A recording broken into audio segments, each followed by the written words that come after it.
Hello and welcome to Video Revealed. I'm Colin Smith. Let's talk about the System Compatibility Report built into Adobe Premiere Pro.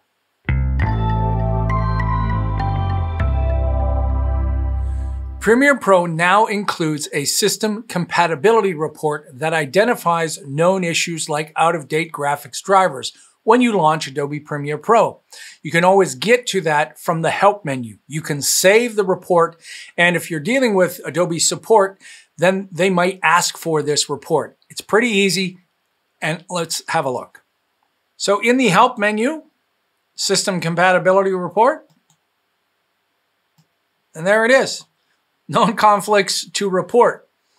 I did have an earlier version that did have an issue with a specific NVIDIA driver. Now here's an example of an issue with the compatibility report. This is an example of what you would see if you had a problem. And here Premiere Pro is alerting you that it requires a newer version of the NVIDIA driver. And you can see there's a link to the online Adobe Help page to help you with that. And graphics card drivers, either AMD or NVIDIA, are the #1 problem when you're dealing with Premiere Pro. And it's not really Premiere Pro's fault. A lot of time it's the gosh darn driver that needs to be updated. But Adobe keeps a list of known driver issues so that if you happen to be running Premiere Pro on a system with that card and an old driver, this compatibility report would identify that as the issue and alert you to go and update those drivers. And if you get something like a clean report like I have, that means that there are no issues.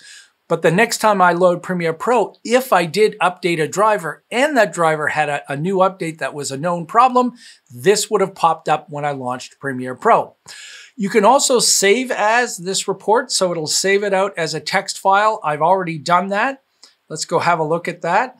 So you can see it's identifying the operating system that I'm running and not only the NVIDIA card. So here's my NVIDIA Quadro card in my Dell Precision laptop, but I also have Intel graphics too. So I've got 2 different versions. You'll also get this in something like a MacBook Pro that would have OpenCL graphics alongside CUDA graphics. You can see that the audio drivers are also checked with no conflicts. The network has no conflicts. There are no kernel debug network problems and all this other stuff that's showing up with no conflict. So if there was a problem in any of these, it would show up in that system compatibility report. This is just one way to make things so much easier for Adobe and for you and for tech support if you have one of these issues.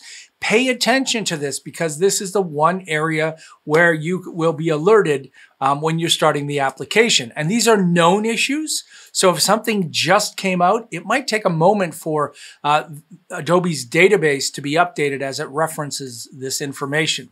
I'll leave you with one last tip, and that's how to turn off the accelerated GPU drivers if you are running into issues.